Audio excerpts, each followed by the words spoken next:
What do we make of the ever-changing Washington Commanders offense with so many injuries? How do you handle the Tampa Bay Buccaneers and Kansas City wide receiver core in week 4?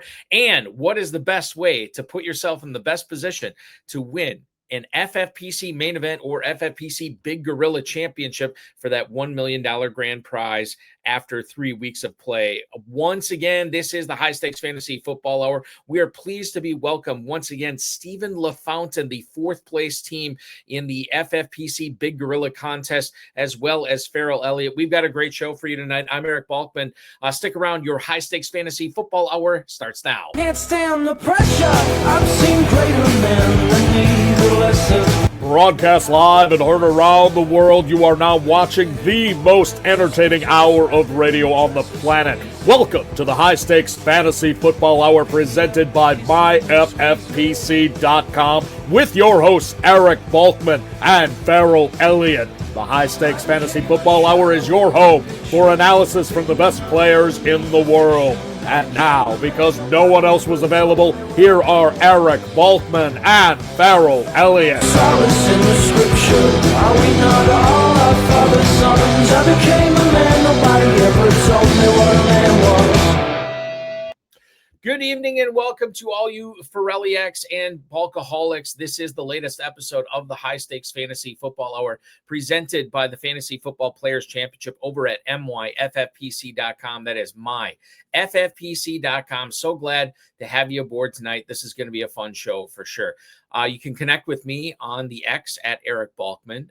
You know me from the RotoViz High Stakes Lowdown, the FFPC, the Fantasy Football Players Championship, and of course, the FFPC Insider Access Show on the Better Sports Network. Going to be a fun show tonight as we head into week 4. Can you believe it's week 4? I feel like every single podcast and stream you listen to is like, oh my God, it's week 4 already. Yes, it's week 4. This is where we're at right now, but it's so exciting to be here. And I want to welcome you in tonight for this evening's show. It's going to be a good one. We have Ferrell Elliott standing by, the Kentucky Fantasy Football State Championship Commissioner and the definitive Commissioner of Fantasy Football. You can connect with him on the X at Ferrell Elliott and check out his Kentucky Fantasy Football Championship at KFFSC.com.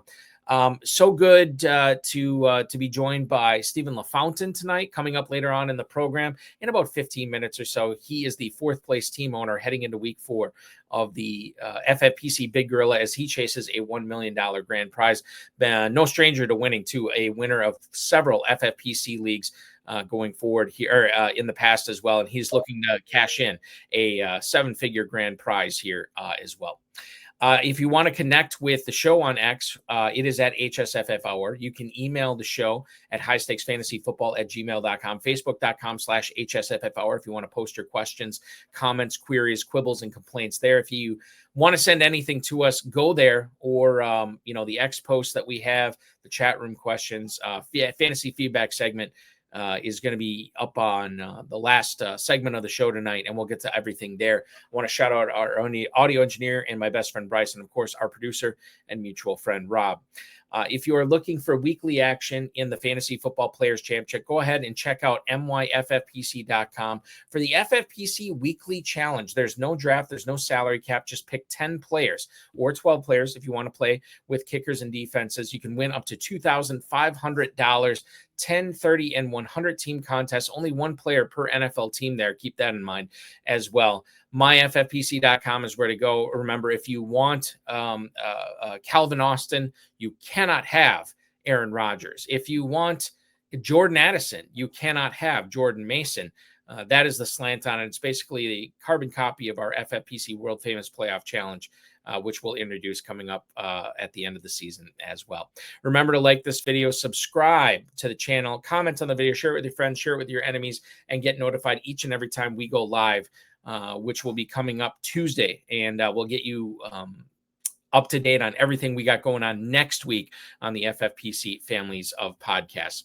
So I want to bring up a lively chat room right now, ladies and gentlemen. A ton of people chiming in right now. We'll kick things off right now with James Hicks, my buddy from Team Porkies and KFFSC. Good evening, Ferrell, Balky, and Oinker. The weekend starts now.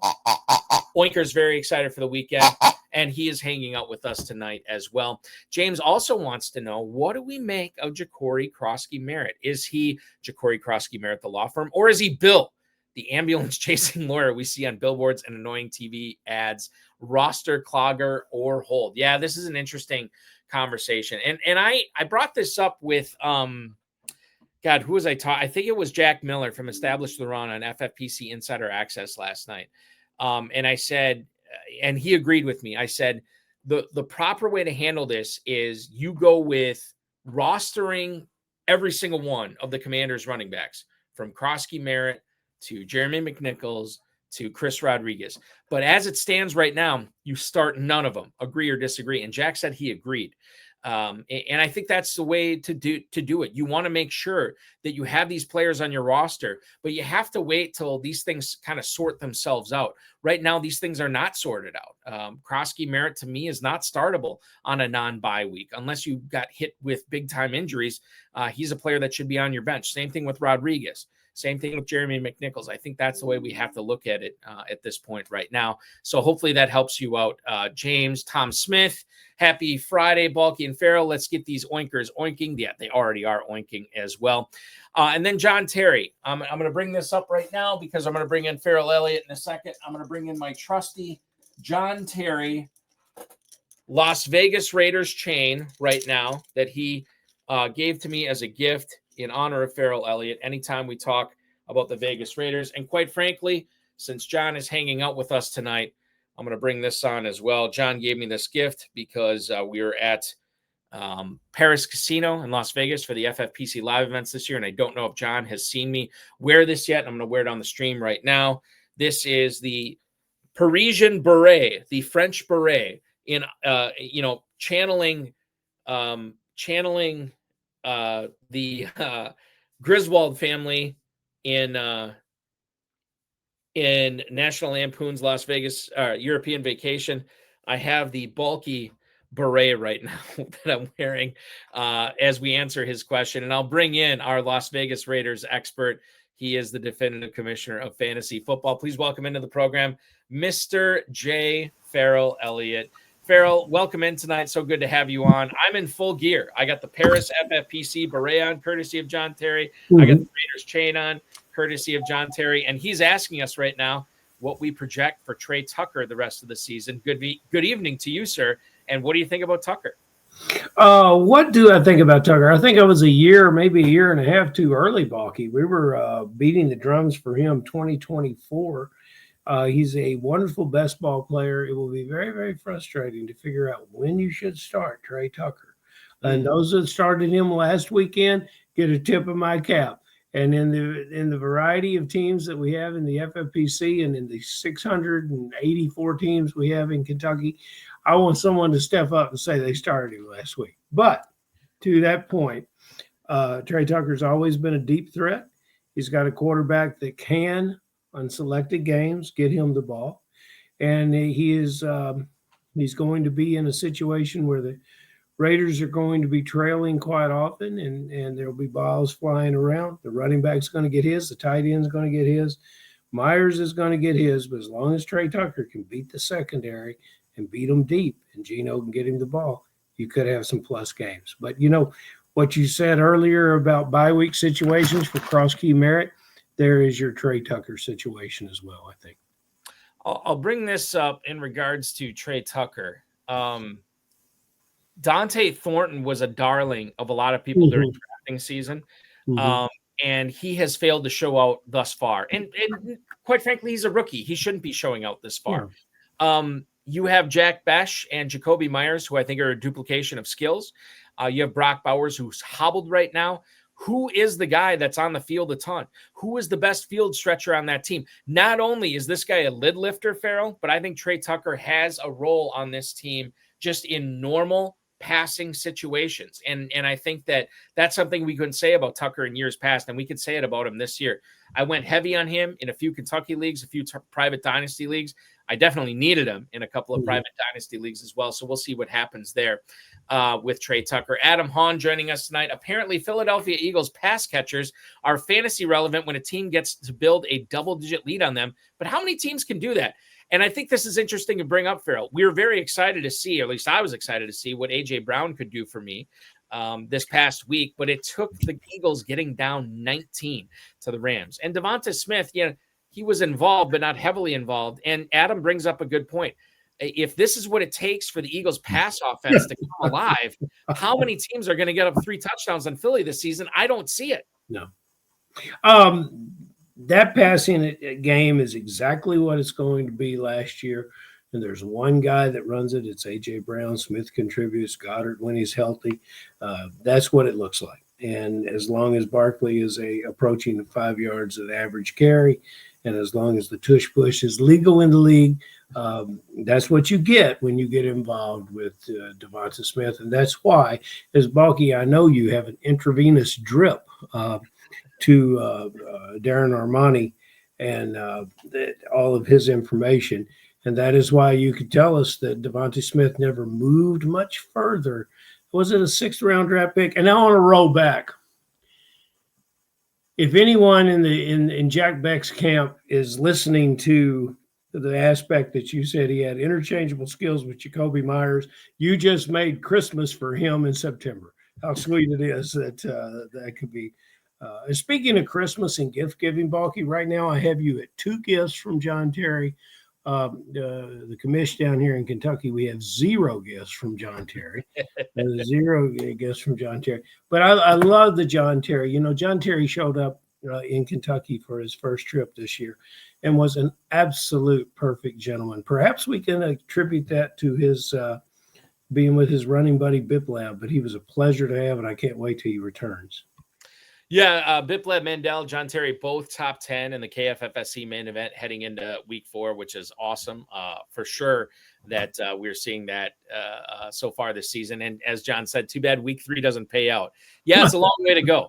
And for those of us who are chasing Terry and Mandel, we are very excited that it is a long way to go. So we have the chance to catch them for sure. Permar 99, Ferrell, our good buddy. I have Luther Burden and Torrey Horton as stashes. Do I drop one of them to pick up Jalen Coker? I don't think so. What say you? And I'm going to tell you right now, I'd love to have Luther Burden on my team. I'd love to have Torrey Horton on my team. Quite frankly, I do have Jalen Coker on a few of my teams. If it comes down to it, where the only way I can acquire Coker on one of my teams is dropping Horton or dropping Burden, I draw the line there. I'm with Permar on this. I would rather have Burden. I'd rather have Horton than Jalen Coker at the back end of my roster right now. Ferrell. He's asking for advice, and you gave him some very solid. And I want to bring up before we get in our guest, Stephen LaFountain is coming up right now, the 4th place team in the FFPC Big Gorilla heading into this week of play. I want to bring up some stuff that came up in the last few hours here, Ferrell, just to kind of get your take on it going forward as the final or the Friday injury reports came out for a lot of teams today. Bashal Tutin was removed from the injury report. He's going to play in week 4 against the 49ers. I'm of the opinion that you keep Tutin on your roster. Not willing to play him this week, even as a flex. Is that how you fall in on this as well? You can't find many running backs on the waiver wire, Balky. If you've got one that any kind of promise, hang on to him. Tom Smith wants to know, as we continue our Raiders conversation, he wants to know if Ashton Genty is going to get rolling versus the Bears this week. I know that a lot of rookies struggle early on in the season.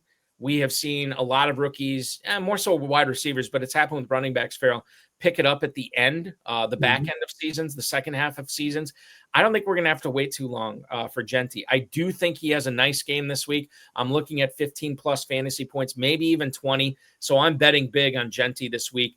How do you think he's going to fare against that Bears defense? I think he'll do well. And I think if he can quit being contacted behind the line of scrimmage, he may just have a chance. Watch that defensive, that first, any opposition that you're playing against this weekend or moving forward, there's little he can do if he's being touched in the backfield the minute he gets the ball. Mm-hmm. So that compromises every running back skill set. But these people that are talking about Genty being a bust must not be watching the same games. Yeah, there's plenty of people. I can't remember who said this week. I think it was like Graham Barfield or somebody from Fantasy Points was saying, or maybe it was Adam Harstad from Football Guys said that if you look at the history of draft capital, metrics, and rookie running backs off to slow starts, like Ashton Genty was, and the people that are getting compared to Trent Richardson, more often than not, they end up the opposite of Trent Richardson. Yeah. So I am still very much Team Genty, still very much Team Omari and Hampton as well. Wow. As we go forward with these rookie running backs. Ricky Pearsall questionable to play against the Jaguars this week as we stick with San Francisco. He did not practice Wednesday, got in a limited practice yesterday, limited practice on Friday. Juwan Jennings got a limited practice in today. And I think that if he is able to go against the Jaguars, that hurts Pearsall a little bit. But Ferrell, I am breaking ties in favor of Ricky Pearsall this week, and I'm breaking ties against Juwan Jennings as far as starting lineups go. Is that the way you see it as well? I do, and I would add that health is a question here. Quarterback might be a question here, but one of the things that I think everyone in fantasy football needs to look at is the power of the Jacksonville Jags defense. They're ball hawking corners that are not afraid to get physical, and they're the type that could frustrate a player like Pearson. So you add that into the mix, and it might be good to look somewhere else. You know, you've got a full roster of 20 players. Chances are you drafted a lot of good players. You probably didn't draft them as high with the draft capital that you had to spend on Pearsall and Jennings, but you still got good receivers that you can mix in. Permar99 also says, by the way, he is rolling with Matthew Golden over Jamison Williams this week in his second flex. He feels great about it. And I will say this to Permar. I think he was alluding to what happened on the FFPC Insider Access show last night. And I said I would still rather play Jamison Williams over Matthew Golden. And while I do stand by that, I think I'd rather play Williams than Golden this week. I will say that I'm much more bullish on Golden than I was over the last 48 hours. Obviously, we know that Jaden Reed is not going to play. We know Tucker Kraft is still banged up, and we know the Dallas secondary cannot cover deep. So while I'll still say Jamison Williams over Golden this week, it's much closer for me right now. And I don't think it's a bad start to play Golden over Jamison Williams. Ferrell, if it comes down to Golden and Whiskey Bill, who are you playing in week 4? It's not even a decision. You're playing Whiskey Bill. Detroit rolls back into their home stadium. This is a player that's paid his dues that deserves a start. Golden may be a good player. Balky, you say that the Dallas Cowboys cannot defend deep. Well, they haven't yet, but they practiced all week. Let's see what happens. Yes, we will see what happens. I mean, like if this was the panacea that they needed, was a full week of practice heading into this Packers game, then listen, mea culpa on that. They showed up and watched some film. Right, exactly. Ray C wants to know, as far as quarterbacks go for Ray C this week, Geno Smith for the Raiders, who is taking on the Chicago Bears, or Jared Goff, who's at home against the Cleveland Browns, a defense that really stymied the Packers offense last week. Who you got this week, Ferrell, Smith or Goff? We always play Jared Goff at home. That's why we drafted him. Geno Smith, it's hard to pick Geno roulette of which game that he's going to play. Now, you would expect him to bring this one together, and you would expect him to get mid-20s points. But I'm just going to look at Jared Goff and an offense that I can really respect, and a player that knows how to play in that home stadium. And you add in the variety of talent that is around Goff. And that's hard to beat. So let's go with Goff. I'm actually going to roll with Smith. I got burned on him last week. I know he's at home this week, and he plays really well at home. But, man, the way that Geno Smith is launching the ball down the field, I'm just salivating for the big plays. And sometimes, Balky, I think that the quantity and quality of bourbon that you consumed at the KFFSC has washed all logic from your tongue. But I will not abuse you on Geno Smith, and God bless you. Go with it. God bless you, my friend. Couple more before we get to Steve LaFountain, the fourth place team owner in the FFPC Big Gorilla. Steve Yergalos, Fantasy Sopranos. Brian Thomas Jr. is destroying me Yes, he is not helping anybody with, who has him on his team right now. Ferrell, I'm playing the long game. I'm not panicking. I understand that this is a player that has really let us down the first 2 weeks. I still think that based on what I saw last year, really tough for me to see him just fall off the face of the earth this year. I'm still playing him, maybe with a little bit less confidence than I had in weeks 1 or 2, but I'm still playing him, and I still have faith that he is going to perform and get close to his draft capital this year. You should. There is variance in this young players game. Jacksonville's a team that I looked away from in the draft. And, so far I was correct because of the production of Thomas and the production at the tight end position has not been there. But Travis Etienne has been a fine producer in the backfield. These games have ebb and flows to them. Thomas will get his. So far, no good. But we could say that about a number of players drafted in that area. You can't, before we get to October, you can't give up on your draft strategy. You guys are very, very good drafters. You have reasons you make those picks. You thought about them all summer long, and you put them into motion, both online and live at the FFPC. You must understand that you were right then. You've been proven wrong early, but Balky's giving you great advice. We'll try to give some great advice to Tom Smith here. He's got a choice between Brock Purdy or Justin Fields. Purdy practiced today. He is a full go against the Jaguars on Sunday at home. Justin Fields coming back off that concussion. He's going to go, but he goes down to Miami on the road, but it is the Dolphins. I'm rolling with Purdy here, Ferrell. I understand that Fields maybe has the higher upside, but I think Purdy's the stronger start for me for Tom Smith here. What say you? If you ever believe in Fields, this is probably the week to play him. However, Tom, if you're talking about your teams, both of them that are in the top 10 in the KFFSC, you don't need a hero performance from your quarterback, and Purdy will give you exactly what you need to fill in with the rest of your roster. Depends what your roster needs. If you're off to an 0-3 start and you're down in the second half of your division, run Fields out there and try to get that plus 10 over Purdy, but you really don't need it. We do need this for our show tonight. Our guest, ladies and gentlemen, a multi-time winner in the FFPC over the course of the main event and our mid-stakes contest.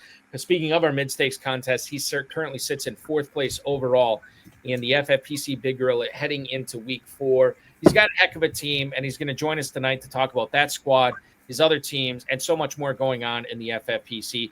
Please welcome in, ladies and gentlemen, Mr. Steve LaFountain. Steve, welcome aboard tonight. Happy Friday night. Thanks for hanging out with us. Oh, no. Steve, you're muted. You may be on mute. You may be on Steve, mute. get off mute. And hold on. I think I might have the problem. So I'm going to test something here, Ferrell. I'm going to take off my French beret and see if that somehow unlocks the audio for one Steve LaFountain. Steve, Steve. Are you with us? No, he's still not there. Oh, he can't. Now he can't. Might not be able to hear us as well. This is a problem. Ladies and gentlemen. He can hear us, but we cannot hear him. Yeah, you got to go to that unmute. Got to unmute. I'm going to try something here. I tried muting and unmuting him. We'll see. It might be on the settings there because he can hear us, which is good. We want to hear that, but most importantly, we want to hear from the dude who is this close to the top of the mountaintop in the FFPC. Go ahead, Steve. Contest. Steve, we got you now? No, still on mute. I'm sorry, Steve. This is a problem. Hold on. Let's try to figure this out. I'm gonna private message Steve here and see if we can figure this out to make maybe if Steve would go to his telephone and come in that way. That's a Craig Campbell had to do that. Yeah. Try your phone. Log on with your phone, buddy. And see if that happens. See if that works, Steve. And you'll be able to get on video on your phone too. You can use that same link that I sent you, and you should be able to log on with your phone there. And that may help us out. Ferrell, by the way, this gives us a good opportunity right now. Do you have the questions for Steve? Because I'm seeing something weird with the rundown tonight. Yeah, I've got the questions for Steve. You do. Okay, so this is on You my. want me to send them to you? No, I have them. I'm just looking at my show sheet tonight. And yeah. my show sheet looks jacked up, and that's normally what I send. I'm good to go, buddy. I've got the engines on the 747 rumbling. I want to take off down that runway and let's get flying here. Okay, hold on. There we go. There he is. All right, let me close my laptop. We got to turn one of them off. He's got it. He's way ahead of it, Ferrell. Steve, good evening and welcome to you. Once again, technology falls in the face of great FFPC high-stakes players as Steve LaFountain has defeated it tonight. Good Friday evening to you. How you doing tonight, man? I'm doing real good, man. How about you guys? We're doing good. Not as good as you. On the cusp of granted, there's a long season to go, but seeing your name up at the top of the leaderboard for $1 million grand prize, dude, that's got to be awesome. Yeah, it's a strong feeling. You know, I've been doing fantasy football since back in the days where it was in a newspaper. You know, me and a bunch of guys would get it wrong back in the early 2000s, like even late 90s. But, you know, you get a little better each year you do this, and I'm sure you can see by the amount of leagues I do that I enter quite a bit of them, mainly because I win a lot of them. You know, it's a nice source of income on the side. Mr. LaFountain, is your last name French by derivation? It is French. It is pronounced LaFountain, but it is French. Well, put that back on. Beret back on. I got the beret back on in honor of Steve tonight here. Steve, when you are not having a French surname in winning all these FFPC leagues over the course of your career, dating back to the 90s and the 80s when you started playing with the newspapers, what are you doing for a living right now to supplement, I should say, this, FFPC income? I've been in restaurants my whole life. I've been an exec chef for the last 23 years. Wow. I've been literally in restaurants since I was 14. So I'm heading into my 33rd year of running restaurants. Been in management pretty much since I was 17. And, you know, that's pretty much what brings everything home for the family. Can we promote any of the restaurants you're affiliated with tonight? Yeah. I mean, I actually run a private country club in Huntington Beach called the Huntington Club.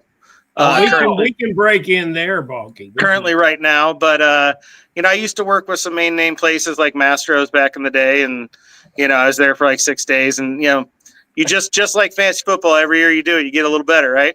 Right, exactly. Do you have a specialty as far as something maybe you like to eat, or something that you think you're really good at cooking for other people? You know, still at a core, you know, I came from a pretty, you know, poor family growing up. There wasn't a lot of money. My mom made a lot of stews and pastas, and, you know, I still eat that way. That's my taste still to this day. Nice. I can cook everything. I've done any cuisine. I definitely specialize in steakhouses and sushi. Those are definitely my top ends in Asian cuisine. But my tendencies for myself are not what I would cook for guests, you know, because for me, it's pretty simple. Perfect. I love it. Fantasy football portion in the interview starts now. Ferrell, go ahead with us taking a trip to Buffalo. It's been pretty simple to head to Buffalo. Just give us some chicken wings and a little bit of James Cook. Now,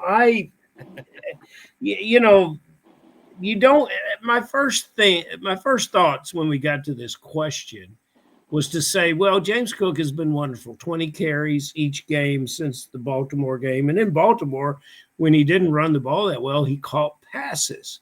Two back-to-back 100-yard games versus the Jets in Miami. But, Steve, I thought, well, you know, you don't get to play the Jets in Miami every week. And then I looked at his schedule. He's got the Saints coming, New England, the Falcons, and the Panthers. Did you know the schedule when you drafted James Cook, and how fantastic it must be? And it's got to stay that way, don't you think? You know, I do look at a lot of the schedules, a lot of players. I come up with a list of a couple people every year that I avoid because I'm like, I love them, but I do not love their matchups. I mean, and the worst part is you're in the championship and you're playing the three best defenses at the end of the year. It kind of sucks to not look at that in advance. But James Cook, I think it's more of an evolution with him. Let's first off talk about good genes. I mean, Dalvin Cook's his brother, and he comes in, and in my opinion, he runs better and he's got a sturdier build. Dalvin Cook always had that lower waistline and kind of looks like he could tip him over. But, James Cooks runs hard. I think that it's been 3 years in evolution on him of, he showed up at the end of 2 years ago and then last year had a great season. And I think now they're getting to the point like, hey, we got to let Josh Allen, live. We need him to survive the next few years. He can't be taking all the runs. And then when you lose Stephon Diggs, kind of they're playing egoless wide receiver now. Mm-hmm. So, they're not really looking to call anyone's name. I think they're just constantly looking to get themselves at 3-1, 3-2, 3rd down and 1, 3rd down and 2. And why not run it with him 1 or 2 times, see what he can get you. And he's got big play breakability for a 60-yarder all the time. Well, 20-plus carries back-to-back weeks. We probably won't see that all year, but, 200 is the most that he had last year. But I love this player's situation moving forward, and, especially with all the injuries and lack of performance for other running back, James Cooks looks like a very wise choice. Congratulations. I always thought you brought up Dalvin Cook, and I'm a Florida State fan, and I always remember James Cook. He decommitted from Florida State, and it always left a bad taste in my mouth. But as I was scouting this guy for dynasty stuff, and when he was a rookie, I was kind of like, God, this guy looks like Dalvin Cook was fast, like football fast, not combine fast, but he was football fast. I'm like, God, James Cook is so speedy.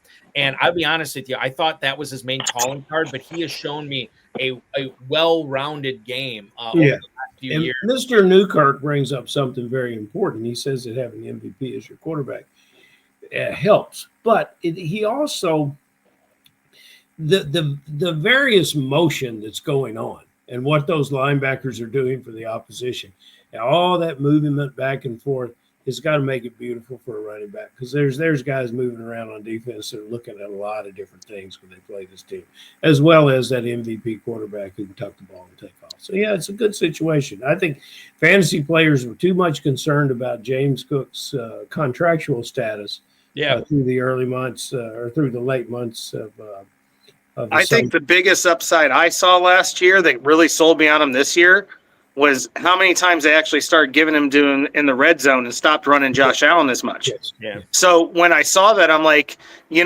knew he was going to get the 60, 80 yards. The question was inside the 5, it was Josh Allen. Mm-hmm. So, he doesn't get any TDs, but he started getting some TDs last year. In fact, I think he was number 2 or something, right? Like he was pretty high in TDs. So, I just looked at the upside of, hey, plus cold weather ball at the end of the year. I'm from Ohio. I grew up in that stuff. It's, I'm in California now, but I grew up in Ohio. You keep the ball in the safest hands when it's cold outside, and that's going to be Josh Allen and Cook in the end of the year. So figure it's got some end of year aspects to it too. And the other thing too that I think, I wouldn't say it was one thing that prevented me from drafting a lot of James Cook, but another thing was the fact that he just wasn't on the field on third downs. Ty Johnson's usually out there. He's once again mitigated that. Like this is a situation where it doesn't matter if he's on the field for third down, he's producing, and that's all we care about. 5 catches in the first game versus Baltimore, which was great. Yeah. I want to shift things not too far from Buffalo, but let's go a little bit further west here, Steve, to Detroit. I heard a lot of pundits over the course of the summer, and I perhaps bought into this a little bit as well, that the John Morton offense in Detroit was going to feature a lot more downfield stuff. In fact, we were going to see the big-time breakout season that we'd been waiting for from former first-round pick Jameson Williams for Detroit, and that Amon-Ra St. Brown was going to take a step back. Also working against St. Brown was this off-season knee cleanup surgery that he had as well. And to me, it was like, God, do I really want to pay first or second round draft capital for St. Brown? Or do I want to pay, 6th round or 7th round for Whiskey Bill and getting Jameson Williams on my team? And I definitely ended up with more Williams than St. Brown. You did the opposite. You have much more St. Brown than Williams, and it's been paying off for you so far, especially on your 4th place Big Gorilla team. Can you tell us a little bit about why you were not willing to necessarily buy in the hype on Jameson Williams, and you still were a believer in St. Brown in 2025, a decision that's been proving very fruitful for you so far? Yeah, honestly, I'm going to give a little bit of my trade secret away here on drafting, but I do a majority of my drafts well before preseason even starts. And I know it's a risk, but the reason I do that is because I feel like the intel I have by the time it gets to after preseason, everyone else is caught up to what I already kind of know going in the season by my gut. Mm-hmm. So I got him at even more of a discount than you'd imagine. I was getting him mid to late second round in a lot of leagues. So I'm a big person on analogies. I use them all day long to inspire my crews and my restaurants. But why in the world would I go pay a lot of money for a high-end Corvette when I can go get a little bit slightly used Ferrari? You know what I mean? So, like, Jameson's the Corvette that he's going to get you. He's going to look pretty. He's going to have those big flashy games. But, man, you know, St. Brown has got amazing hands, great route running. He's always open. He catches almost everything thrown his way. He gets TD passes. They run him out of the backfield. I mean, you're talking about a Ferrari. He touches the ball all the time. And I think people overreact on this. That was not Ben Johnson's team. That was Dan Campbell's team. Mm-hmm. Dan Campbell helped make Ben Johnson. That's pretty evident when you look at Chicago first 3 games, and then Detroit was a little sleepy after week 1, but they quickly woke up, didn't they? You know, and not a whole lot has changed really. That offense looked pretty good versus Baltimore this past week, right? You know, I have nothing against Williams. It's just if I'm going to sit there and buy Williams in the 4th to 6th round, or I'm going to get Amon St. Brown in late 1 or early 2, man, I'm going to take the guy that I know is going to get the passes. And Jameson missed so much time. I mean, you want to talk about injuries. Jameson Williams missed way more time than St. Brown has. Yeah. And you look at this situation, the beautiful thing about it is you're not limited to only one Detroit player. So yeah, that's another good point to bring up as well.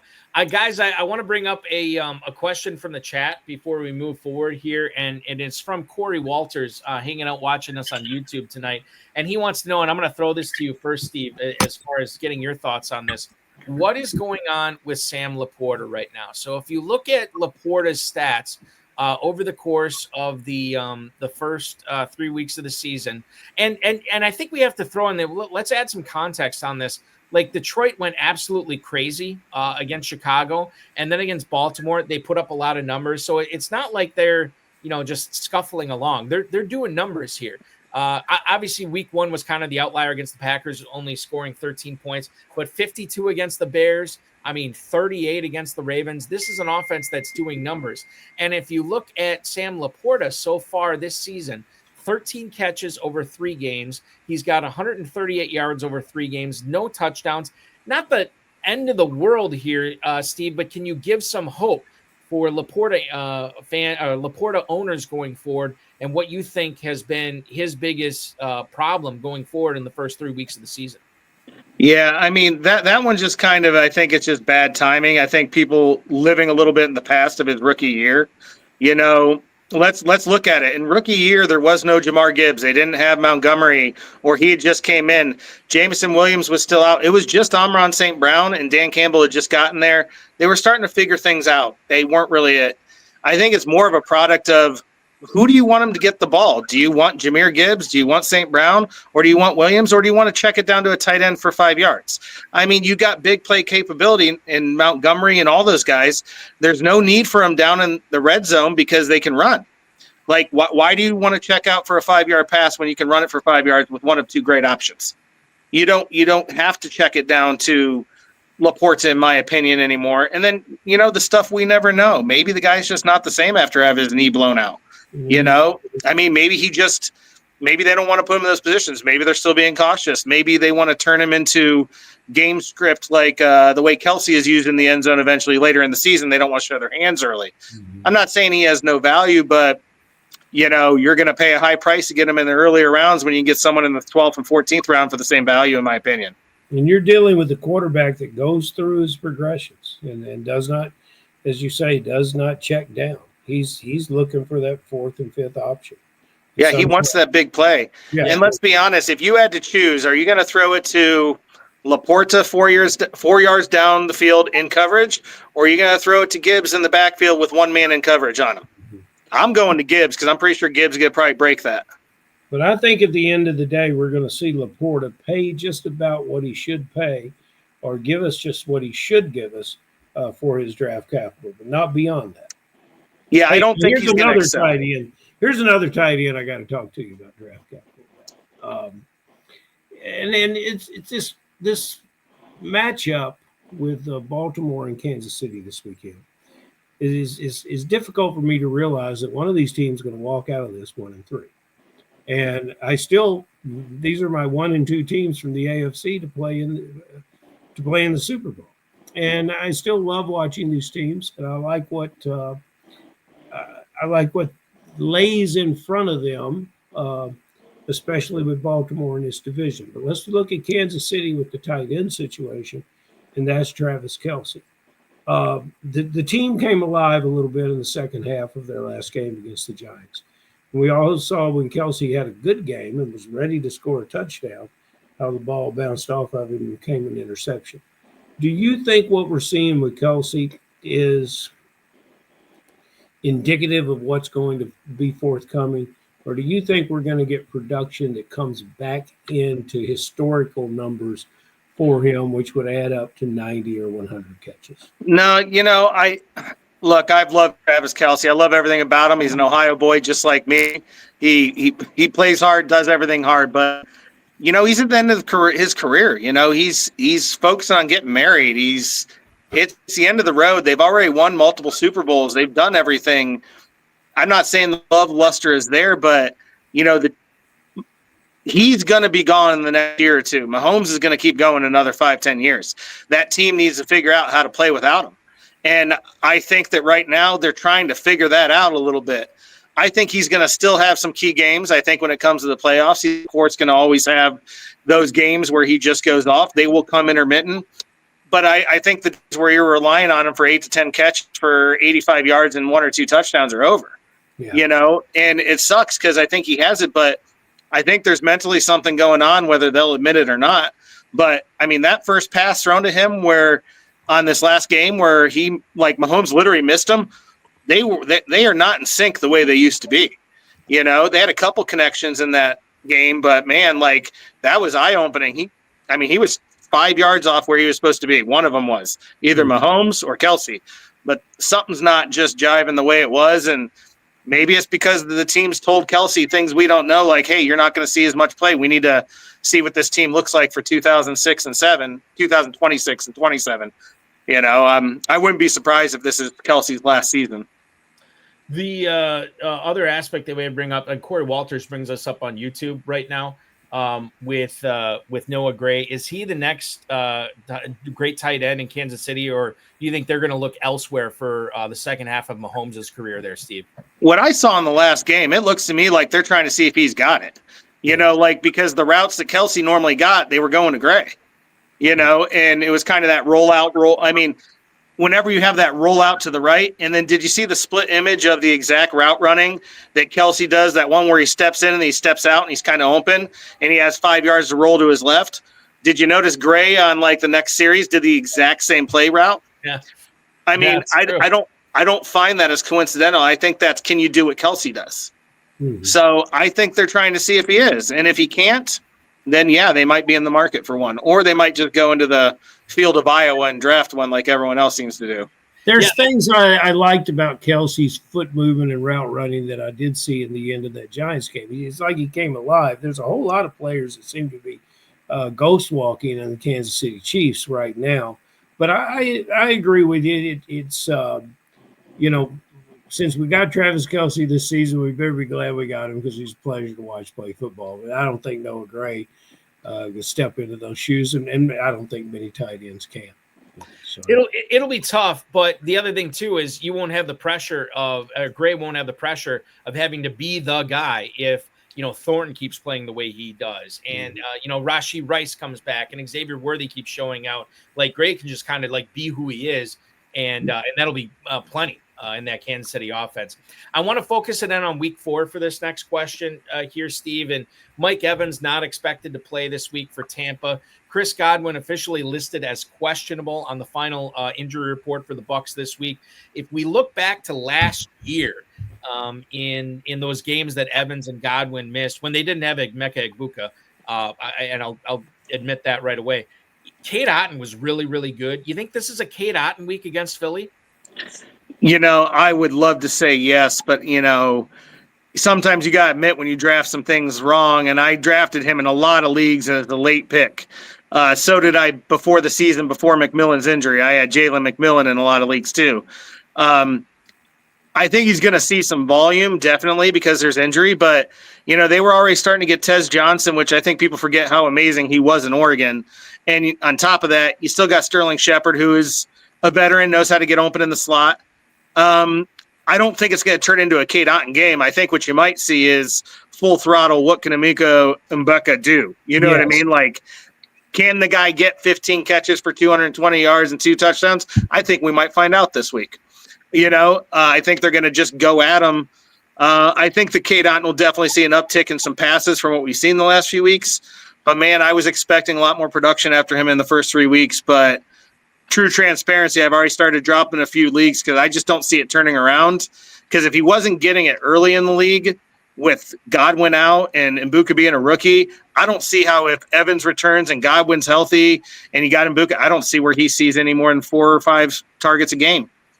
But to your point, anything could happen this week. He could have a blowout, but I'm not going to risk it on when I got people like Jake Ferguson in my tight end spot that I could put in there. Who's in a much better position. I agree with you with that. Ibuka becomes the new Puka. I love that. I think that could be what it happens. Yeah, only we could combine them and he'd be Puka Egbuka. Yeah, right. 15 targets, that would be Puka-like. Talk to me about the Rams backfield. Corum ate into a little bit of Kyren Williams' activities this past week. I like Williams, and he's one of the backs I'm counting on this year. Is Corum going to continue to eat away at his opportunities? If you look at the snaps and the attempts, they are upticking each week, 1 to 5 to 8. Corum's a strong back, man. He's a Michigan product. Egoless. He shared the ball in the backfield then, I think, with Mullings when he was there. So I think of the two people, he's okay with sharing the ball. Kyren Williams is still their bell cow, though. I mean, even though he's getting an uptick, he had 18, 17, and 20. I think the biggest thing in fantasy value is the passes are still going to Kyrie. They're not going to Corum. I think that my worry of a shift is fantasy of Corum would, if I started seeing passes going to Corum, I'd start worrying more about that timeshare factor. But right now, Kyrie's still got the passing backfield option. So if I see him lose some of that, then I would start saying, Corum's starting to work his way into the touch field.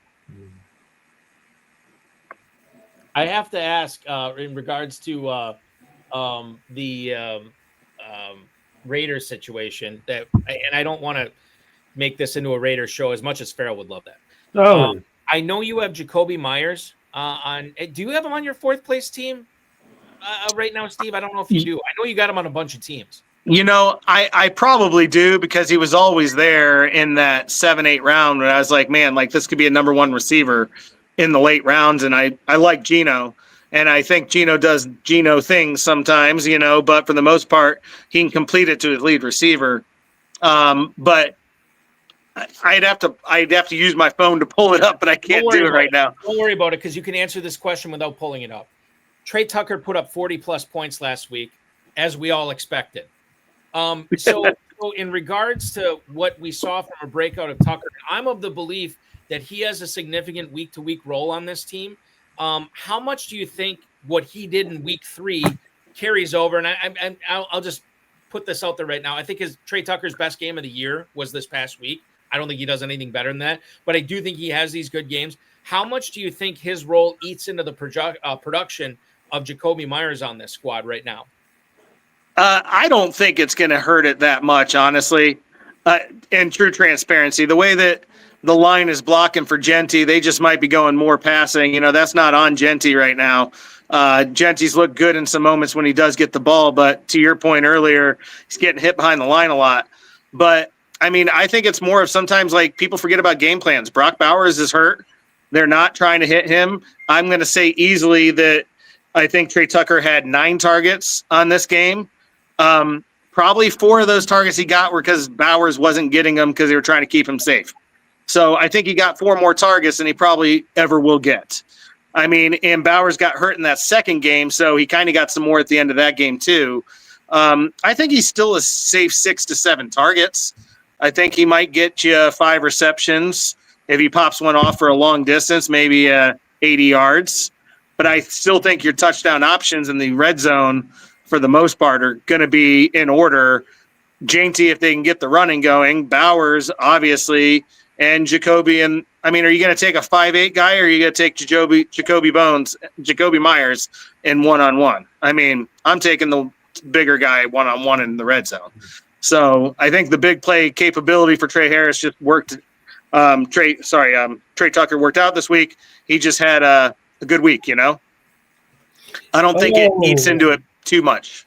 Raiders in the red zone. What a beautiful thought that is. It happens so rarely. Sunny day in Seattle. Steve, I feel very, very strongly about what I'm going to ask you. And I'm not going to share my opinion because I want to hear yours. And then I'll talk about it. And it's a theme that I've beaten on the table about in this show. And so I think anyone that is foolish enough to pay attention to what I have to say already knows how I'm going to answer this. But Zay Flowers, when he came into the league and still today, I think he's one of the most exciting players in the league. I love the player, love the guy. I once said he's the most he was the rookie that most reminded me of Tyreek Hill that we've had. And since he's come to the league, he's still the rookie that reminds me, or still the newest player in the league that reminds me of Tyreek Hill. What we saw in weeks 1 and 2 was fantastic. What we saw in week 3 was a disappointment. What do you see for Zay Flowers moving forward? I still think he's going to be a top producer. I don't. Mm-hmm. I think that the last game was the fluke. I think weeks 1 and 2 is what you're really going to see. Let's be honest. Mark Andrews hasn't done squat in 2 years. And then he had the best game I've seen him have in forever. That sounds more like game script to me. Like Detroit, wasn't looking out for him, and they knew they weren't going to be looking for him, so they went to him all day long. And you never know. It could have been game script on Detroit's side that they were going to take away Zay, and Baltimore was like, I'm not going to force it to him. So they went away from him that game. I mean, I don't even think he had 1 or 2 targets in the first half, period. It wasn't even like they were looking his way. That just seems to me more of like game script. I don't think there's anything to worry about Zay. Too electric, and honestly, I love Henry. Look, man, King Henry's the great, but man, he has fumbled in 2 crucial areas back to back. I wouldn't be surprised if they start taking a couple carries away and throw a little more for a couple weeks, just some punishment, or then again, they could just feed him the rock trying to get him out of his head. You could go either way, but he's been a victim of guys coming in and getting perfect punches on those balls, which is highly unusual. And I don't know of any way that he could change carrying that ball, but it's been some perfect defensive plays against him. But let me get back to Flowers. Give me some numbers. When you say productivity, he's going to be there. What are his numbers, catches and touchdowns this year? Just first thing that pops in your mind. I'd say anywhere between 85, 95 receptions, 1,100 yards, 10, 12 touchdowns. Okay. I've had him at 75 to 80 and maybe 6 touchdowns, looking more like he did last year. And when you roll back to last year, week 3, 3 for 20, week 4, 2 for 21, week 7, 1 for 11, week 11, 2 for 39.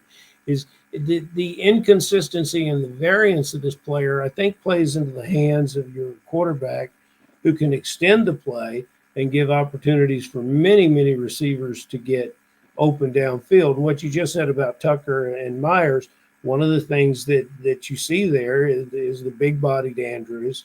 You see Bateman, who, despite some of his other skill set, Bateman does a great job settling both in the middle of the field and on the sidelines. He gets a solid target, and he stays there for Lamar. This is a player that I really love that I think is overdrafted every year. And Balky, I don't know if you can get that Darren Armani drip and tell us where he ended up going, but he was so far out of my price point that I never could draft him this year. And I'm kind of glad that I don't have to make the decisions to put him in my lineup. I will get that information for you shortly here, Ferrell. But I do want to, while I look that up, I'm going to ask an email from Kevin in Adrian, Michigan, who emailed in to ask you a question, Steve. And he wants to know whether Jalen Waddle is a strong start this week against the Jets. And I appreciate the email, Kevin. You look at Waddle, who I thought was going to be a huge part of the game plan on Thursday night, and he really wasn't. He got that touchdown late against the Bills. This is a game where it should not be as lopsided. You would think that the ground game would be more involved. Your thoughts on Waddle? I mean, obviously, Steve, I know it kind of depends on what the rest of your team looks like. Yeah. In a vacuum, Jalen Waddle as a second flex or maybe even a first flex in an FFPC league, how would you feel about that? I mean, I wouldn't hate it, but I wouldn't be optimistic about it. I mean, look, things are definitely going south in Miami. I mean, and let's just say it for what it is. I like McDaniels, but seems to right now look like he's a one-trick pony, that he came in with a bunch of quick, tricky plays with a lot of speed. The rest of the league caught up to him the last 2 years, and he hasn't figured out how to adjust. So teams come with specific packages for that speed. I will say the one person I think that benefits when they have those packages is Waddle, because you're planning for Tyreek, you're planning for A-Chain. Waddle, to me, I feel better about starting him when everyone else is a little nicked up. You know what I mean? Like, there's a question mark on Hill. There's a question mark on A-Chain. Yeah, I want to start me some Waddle because I feel like he's going to get the ball. But, man, right now I'm really glad that I did not draft many Miami players, because the only one I wanted was honestly A-Chain, and I think I had Hill in like 1 or 2 leagues just because of where I got him. But, man, I mean, that offense just looks dysfunctional right now. It looked a little better this past week, but I'm not loving that situation, period. If I can put him on my bench and I got someone better to start, then I am. I'm hoping in that league I draft Adonias from the Bears rather than him, and I'm putting him in that flex rather than, Waddle. One final email for you here tonight, and Steve, it comes from Larry in Bensonville, Illinois. What's your level of concern, Steve, on the Texans pass catchers, given their poor offensive line so far this season? That is Larry in Bensonville, Illinois. Thank you, Larry, for that email. And I'll expand this a little bit, Steve, and we can include Nick Chubb, and we can include Woody Marks. That offensive line, we knew that they're losing Laramie Tunsil to the Commanders in the offseason, and it's been bad so far. But I don't know. I feel like when we drafted these Texans based on knowing the offensive line was not going to be great, and certainly it has not been great so far. It's been bad, and I don't know if that really affects what I think about these players, because quite frankly, I haven't changed my opinion on many of these guys because I believe this was going to be the situation we'd find ourselves in.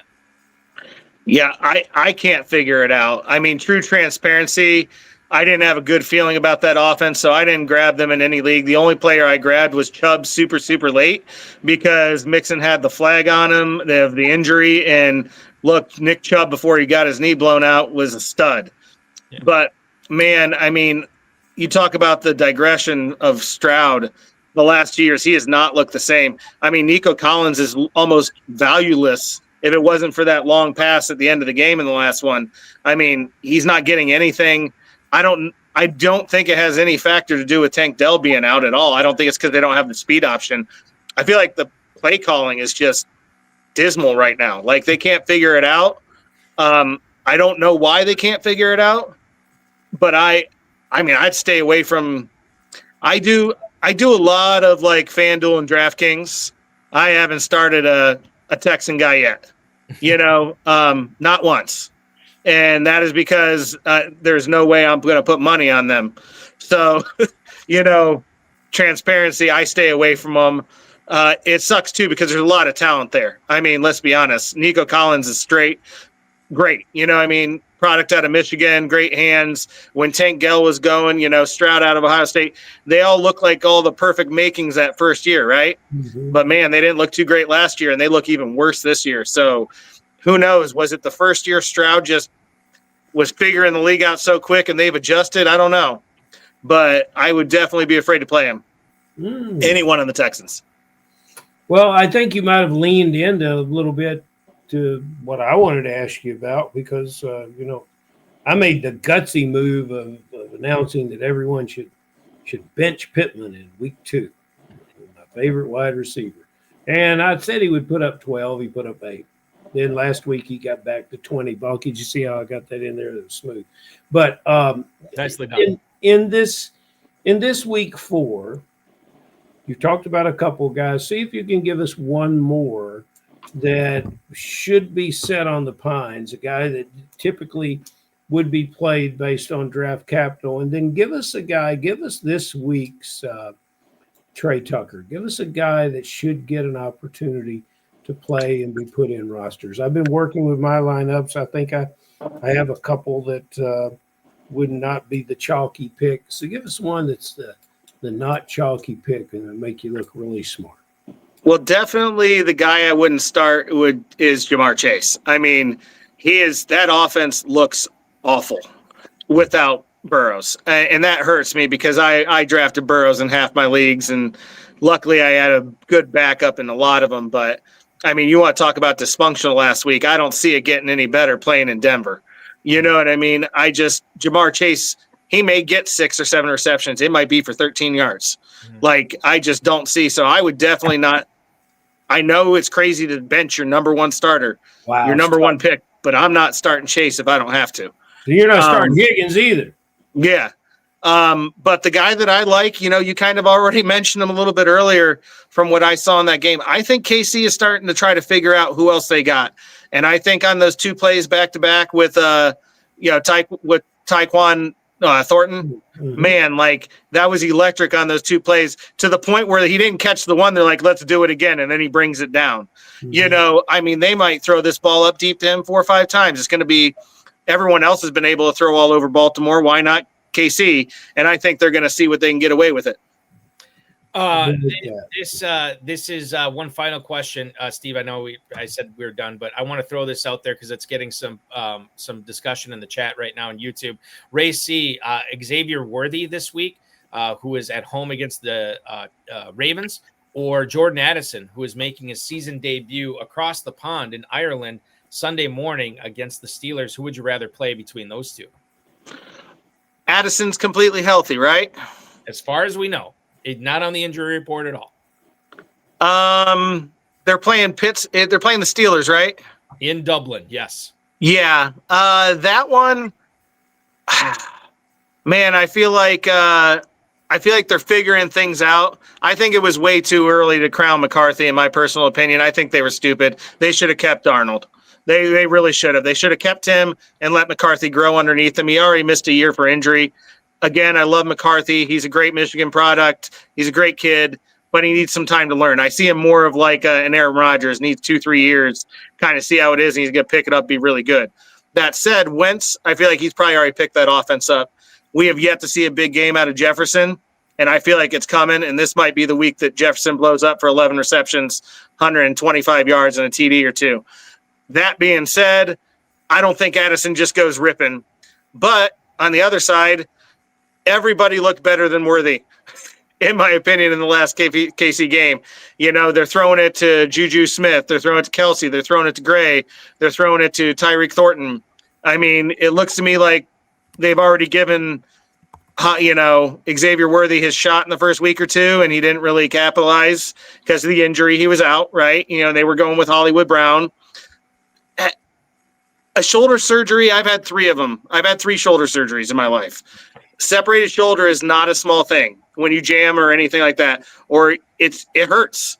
I don't think they're going to be passing to him. He'll be more of probably a decoy. So I'd say, despite liking Jefferson to have a big game, I like Jordan Addison. Normally, I would say Worthy in this sense, and the reason I'm not going to is not only, as Permar points out, not only is Worthy going to be playing or expected to be playing with a harness on Sunday afternoon. There was reporting earlier this week that he was expected to play but be a decoy, and I haven't seen reporting done since then on that, but I haven't seen anything to refute that either, whereas I think Addison could come in and make some waves right away. So it's close. I mean, I think both of these guys are flexible this week. Ferrell, I lean towards Addison as well. Do you make it a triple score on this with Addison over Worthy? I'm not going to fight the genius that I'm here with, and I agree with you 100%. And I happen to like Carson Wentz, so they've installed him in Las Vegas as a 30 or 31 pass attempts.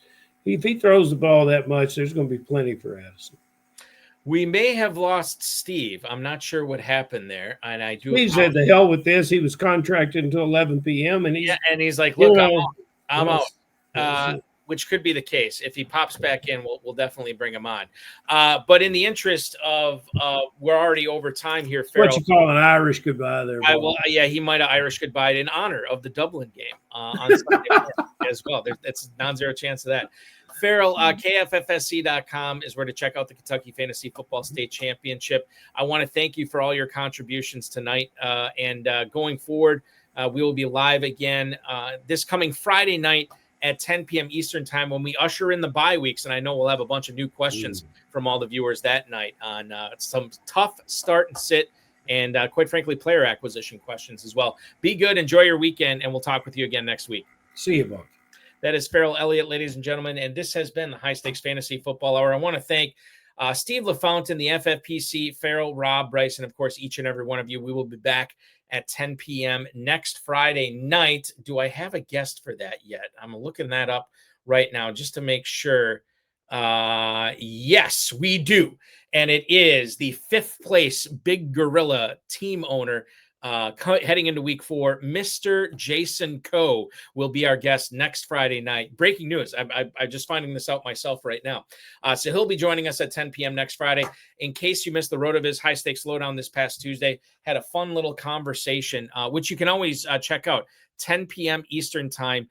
Each and every Tuesday night. Had the 4th place team in the FFPC main event, Mike Edelman, rejoin me on that show. Check it out on the FFPC socials in case you missed it. It's also available anywhere you get podcasts as well.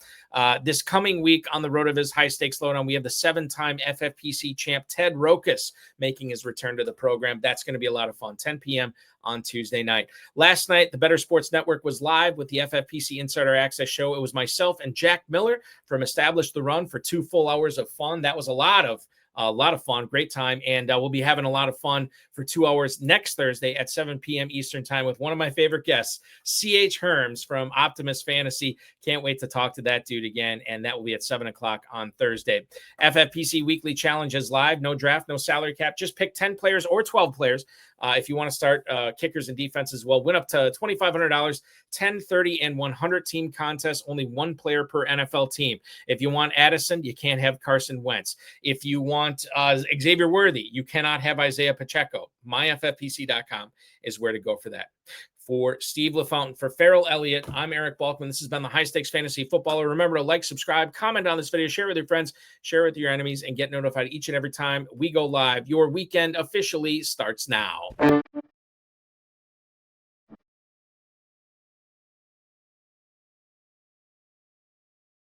This has been another episode of the High Stakes Fantasy Football Hour presented by MyFFPC.com.